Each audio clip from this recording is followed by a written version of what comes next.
Hi, this is Emily Tallman. I am the union rep from one of the union reps from the English department.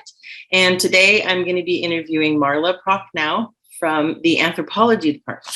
Thank you for agreeing to interview today, Marla. Oh, thanks, Emily. I appreciate the opportunity. And if you've seen these interviews, you might know what the very first question is on our interview questions. It's, what is your favorite food truck or favorite food? Well, I'm going to stick to the original, which is favorite food truck, and that would be the Philly's cheesesteak food truck. So you can, it's good in from the truck and also from the building. So Nice choice. It's making me hungry just thinking about it right now. like, is that outside right now? And what is the main reason that you chose teaching? I opportunity at the university. So as a grad student at Cal State Fullerton, I had the opportunity to be a teaching assistant, and which sounded exciting. And it was basically a lower level anthropology class that none of the professors wanted to teach anymore. So I kind of had like an out of body experience. I don't know any other way to explain it, but as I was just going through the syllabus, in my head, I was like, oh my gosh, like I totally want to do this. And that was a big class. My first class was 75 students, again, level, mostly GE. It was a GE class, general education class. So mostly non-majors. And, I wasn't much older than they were. And I just thought, this is what I want to do. So I think anthropology chose me. I don't think I chose anthropology, and certainly teaching it, I think chose me. Good. And what are the courses that you teach now at COS? So at COS, I teach biological anthropology, cultural anthropology, intro to archaeology, and magic, witchcraft, and religion. That's a lot of classes. What would you say is your proudest non-teaching accomplishment? Gosh, my proudest non-teaching accomplishment, but I'm still going to keep it professional, because of course I could list the personal accomplishments and pride in family and such, but my proudest professional non-teaching accomplishment was going back to school and earning my doctorate in education. And so shout out to the doctoral program for educational leadership at Fresno State. That is an excellent program. And it just basically allowed me the opportunity to extend my education. And because I still was like, I just kind of had that itch of like, I feel like I want to learn just a little bit more. And I didn't necessarily want to learn more in anthropology. So I wasn't interested in getting a doctorate in anthropology, but I just felt like, I'm not quite done yet. And so after that program, and learning more about like the organization, the system in which I love the community college system, learning more about that. And after the homework and the dissertation, I'm like, okay, I'm done. So yeah, that's a proud accomplishment beyond outside of family. And what is something else that most people don't know about your past? Well, again, just kind of keeping it more professional and fun, is I snowboard. Oh. And I started snowboarding back in the late 80s, when there weren't very many people snowboarding in California. And also there were even fewer women. And so like the mountain that I started on, there were maybe a dozen people that were snowboarding. Everyone else was skiing. And there were 6 women. And so I was 18 at the time. So, I didn't know better. And the crazy thing is I didn't have insurance. So I had no business actually taking on a sport like that without any insurance. But, when you're 18, you don't know. So, yeah, snowboarding, half pipe contest and all this. And to look at how snowboarding has evolved, our half pipe contest was basically like a ditch. Now they build snowboard pipes, the size of buildings, and you can drive, a semi down the center. So, but the students, they don't know that, right? Maybe so. Yeah. So that's, and I still do it to this day. Although I spend, it's not very fancy. I go up and down a few times. I stay on the just intermediate slopes. I only, snowboard when the snow is just right.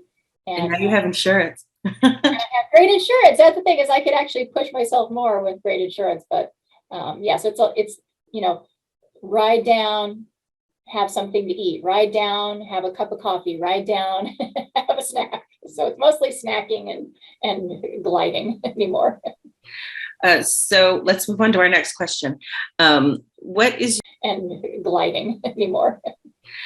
So let's move on to our next question. What is your watch it 1,000 times movie? It's Grease. All day, every day, all day long. I know all the songs. Saw it first when I was a kid, which now seems kind of weirdly inappropriate as a woman, but it was the 70s. So, I mean, all girls should learn about chain smoking and and sing about it. So yeah, that's, and what's super cool is that my daughter and her generation, they also love it too. So when it was out at the theater live, we went and I took she and her friends and we sang all the songs out loud. So. Okay, back to a more classroom related question. What is your late work policy? My late work policy depends on the assignment. So if it's what I call a task, which is you could equate to like homework or but if it's an exam, exams close, and so there's like a limited time that those can be taken. The way that I have always conducted my classes is that if there are extenuating circumstances, then students can come to me and we can make an arrangement. If it's something simple, like, oh, I just slept in or something, then I'm like, yeah, no, you could do some extra credit to make up for that.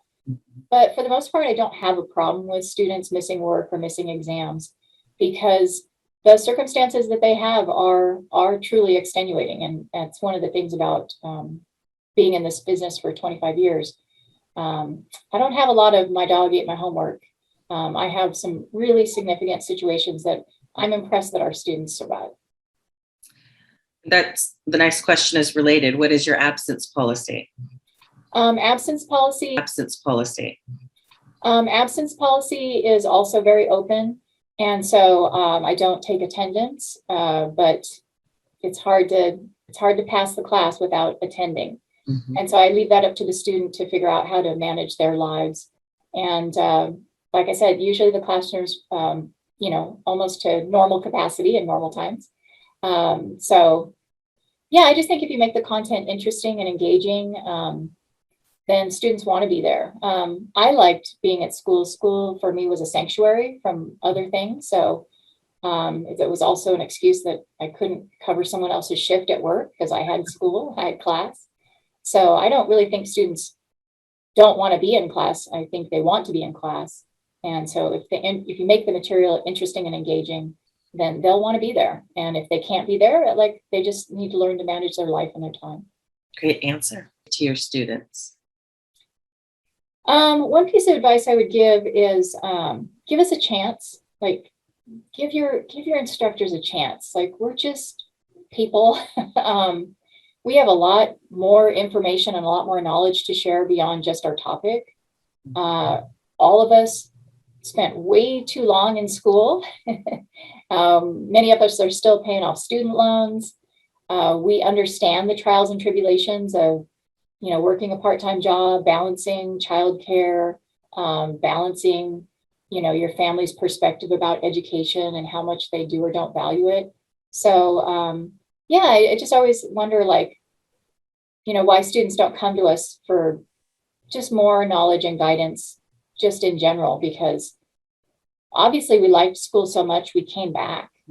And so we probably have some strategies for how to survive well. So I just wish they'd talk to us more about just like normal folk.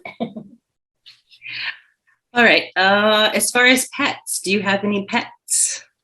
I do. Yeah. So we have a dog. She's an Australian Shepherd. And I would have a lot more pets, but I am married and I have made a compromise. I see. I have a bunch of pets. I grew up with a bunch of pets. I'd be a crazy pet lady if you. I understand. So on a Sunday, hike a mountain or kill zombies? Oh, I'm hike a mountain. The zombies can have it. I don't care. Yeah, I'd rather be outside and away from people and zombies. So Yeah, I'm not sure about the zombies. What is your favorite recent teaching moment? This will come up. This will come up every semester, pretty much. But my favorite teaching moments are when a student says, "Oh, we were talking about this or something like this in another class," and then they connect it back to our class. I absolutely adore those moments, and I just, because when students are making those cross-disciplinary connections, then I think it kind of helps to weave together the rationale for general education, because most people take anthropology as a GE class. I'm not, I'm aware of that. So when they make a connection to like, oh, in our English class, we were talking about this, or, oh, in math class, we were talking about this, or in psych, we were talking about that, or in art history, like when it comes together, I just love that. And so I wish students would share more when they sort of collide, because I just think that's magic. It's nice to see it. Yeah. On a long weekend, where do you like to go? On a long weekend, I'm happy to be a homebody. Like I could futz around my house all weekend long. In the yard and stuff like that. So, yeah, so I'm happy to just stay home. Do it now or wait until the last minute? I'm a do it now. Like if there's an opportunity, like if someone gives me a list of dates, like I want to grab the first date because I just want to get it on my calendar, get it done. But I can brag about my strong procrastination abilities and my 11th hour strength. So I think those are good things to have. I don't think that being able to pull it off at the last minute, I don't think that's a weakness. I think it's a strength. Oh my gosh, my phone's ringing. My new phone's ringing. My new phone is ringing. Hold on. Here we go. All right. See, you're so busy. You're getting phone calls right now. All right. If you weren't teaching, what would be another career that you would pursue?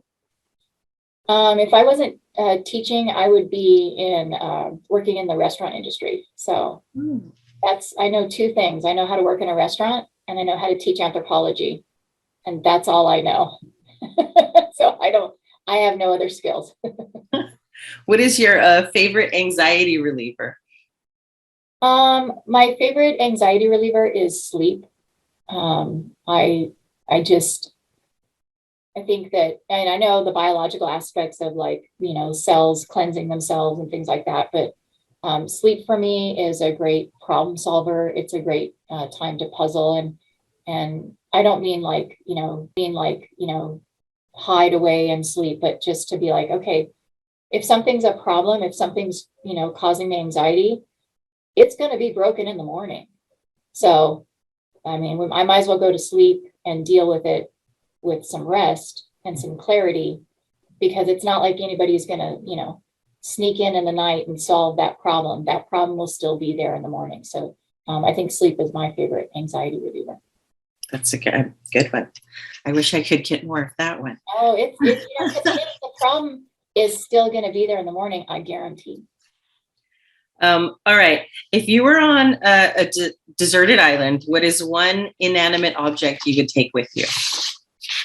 Gosh, this is it's a hard question. Such a hard question. Because I'd love to say something intelligent, like the works of Shakespeare. I think I would just take. I think I would go like Tom Hanks. I would just want like a ball or something, like something that I could manipulate, like some kind of object that I could do something with my hands and I could. It would have some kind of shape and form. So so like a ball. I mean, because I can make a tool. I can make tools on the island. I don't need. That's one thing we teach in anthropology. I know how to make fire. I don't need that. So I need some kind of object that I can manipulate. Good. What is your favorite thing about your job? Well, when I was interviewing for this job 20 years ago, my mentor, where I was adjunct, said, "Don't say you love anthropology in the interview." And I said, "Okay, I promise." I'm like, "But I love it," in the interview. And I said, "Okay, I promise." I'm like, "But I love it." And he goes, "I know, but don't say it because it's so cliche." But I really do love it. I love anthropology. If it was up to me, I would make anthropology, both the cultural and the biological anthropology, I'd make them requirements because I deeply believe that it would make the world a better place because it would make people better human beings if they had an understanding of how they fit into the natural world and also how they live in existence and coexistence with other people and other ideas. So I would just, yeah, that's why I think that's love. Yeah, no, I agree. It's an important subject. Your office decor, we're looking at your office right now, but would you call yourself a minimalist or a maximalist? So I have to tell on myself because my colleagues and even my dean would protest it. So I tend to not say no when people ask me if I want stuff. So is that a fancy way of saying that you're a hoarder? I am not, but when people from the community say, "Hey, I have a collection of books," or my mom has a collection of artifacts, or I have a collection of textiles, would the school like them? I almost always, like 99% of the time, say, "Yes, of course we would." And then they end up in my office and I have to figure out what to do with them. So what you can see behind me is good. What you can't see off camera is still crazy. And I've actually had my colleagues and multiple student workers and even my dean figure out and secure a place for me to store stuff. And we've been moving stuff into that storage closet down the hall so that I don't look as crazy as I actually am. Because 2 weeks ago, it would have been like somebody needs to. 2 weeks ago, it would have been like somebody needs to do an intervention with that woman. So I'm a maximalist at work. At home, I'm not. But I mean, every object is a cultural artifact. And if somebody's generous enough from the community to donate something to the school, I feel like it has a purpose and a place here. So it's hard to say no. Yeah. What is the biggest obstacle that you would remove for your students if you could? It would be childcare. I think that childcare is an obstacle for the students as well as for the people that work here. Definitely. But I would have comprehensive, low-cost childcare within immediate vicinity of all 3 campuses, because I think there's just such that important gap between 0 and 4 years old. Oh, yeah. Especially can't get started on their path to success because it's difficult and it's emotional and it's expensive to try to find someone that will take care of your child, especially when that child's far away. If there's comprehensive low-cost childcare on campus and the students can get back to their children and they can see their children and they can know that they're in professional care, then it just will help to reduce that anxiety and get them on their path to success sooner. So they don't have to wait till their youngest is in kindergarten or preschool in the school district before they can get started elevating their family.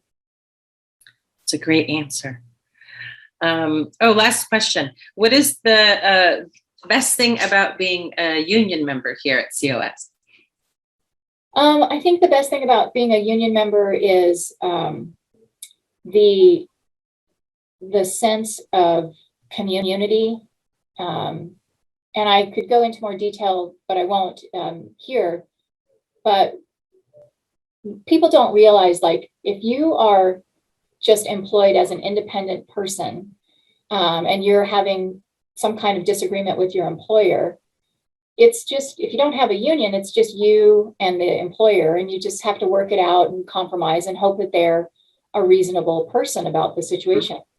But there's lots of situations where it isn't about you, it isn't about your performance, but you could find yourself in a situation where the employer, wants to fire you, or wants to cut back your hours.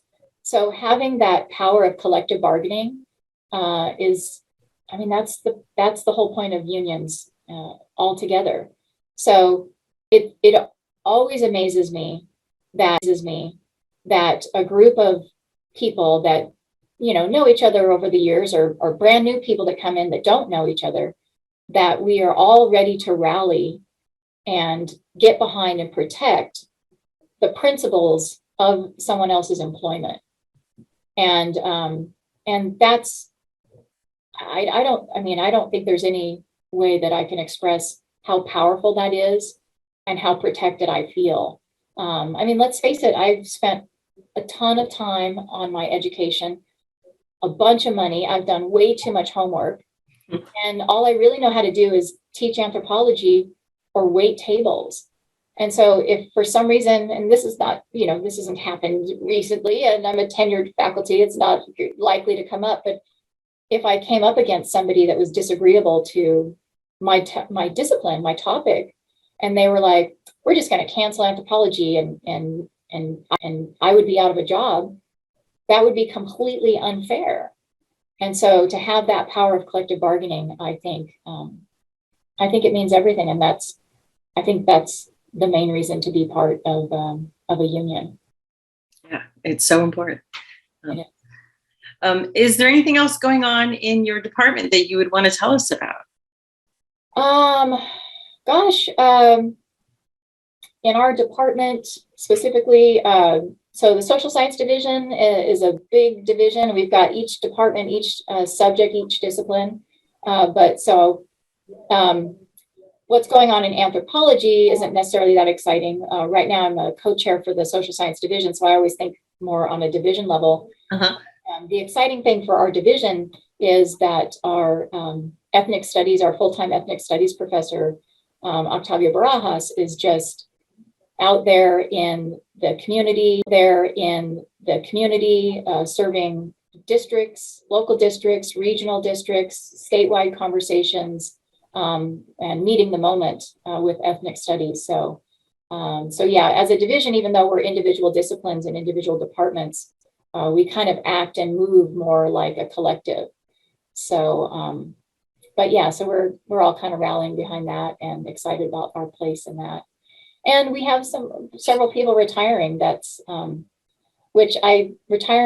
never thought about retirement until a few years ago, but as my friends that I got hired with, as they're retiring, I'm starting to be like, the most mature woman that's been hired in our division. So we had someone retire last year, and she pointed out that I was only one of 4 women I was the 4th woman in the social science division to be hired. Wow. And I'm like, oh my gosh, how old am I? So it's either like I'm older than I realize, or I've been around too long.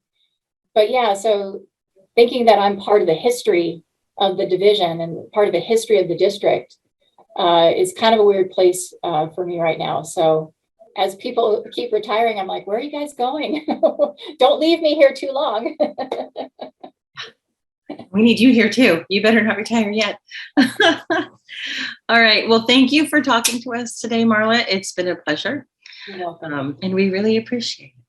You're welcome. Thanks.